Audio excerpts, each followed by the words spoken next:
লোকনাথ শব্দের অর্থটা কি?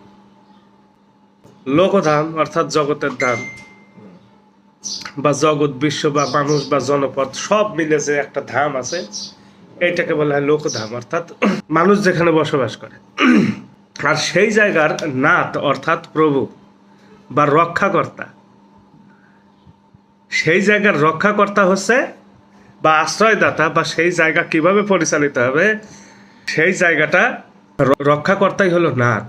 অর্থাৎ লোকনাথ শব্দের অর্থ হচ্ছে জগতের রক্ষাকর্তা। অর্থাৎ আমরা জানতে পারি গুরু হচ্ছে চারটে। কয়টা?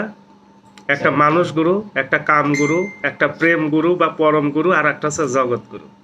লোকনাথ শব্দের অর্থ হচ্ছে জগৎ গুরু। অর্থাৎ রনে বনে জলে জঙ্গলে যেখানে বিপদে পড়িবে আমাকে স্মরণ করিও, আমি রক্ষা করিব। সারা জীবন তপস্যা করেও আপনার লোকনাথকে সামনে চর্মচোখে দেখতে পারবেন না, কিন্তু লোকনাথ ব্যতীত আপনার জীবন অচল।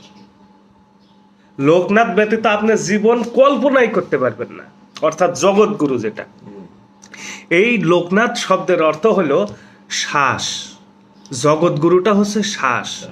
আমাদের যে শ্বাস প্রশ্বাস আছে না, এই শ্বাস প্রশ্বাসটাই হচ্ছে আমাদের কি জগৎ গুরু।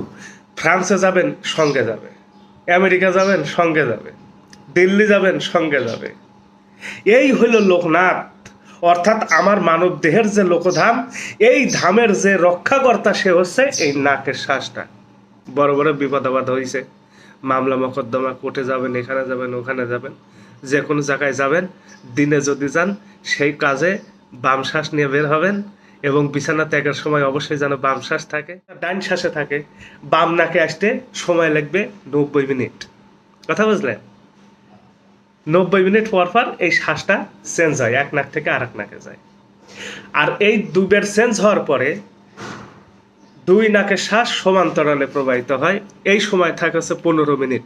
এই সময়টা ঘন বিপদ, কঠিন বিপদ হবেই। এই সময়টা যে কোনো জায়গায় চুপচাপ বসে থাকা, কোনো কথাবার্তা না বলা, বা কোনো কর্ম টর্ম থেকে বিরত থাকা, খাবার গ্রহণ না করা, এই সময়টাতে এরকমভাবে বিশ্রাম নেওয়া, এই 15টা মিনিট।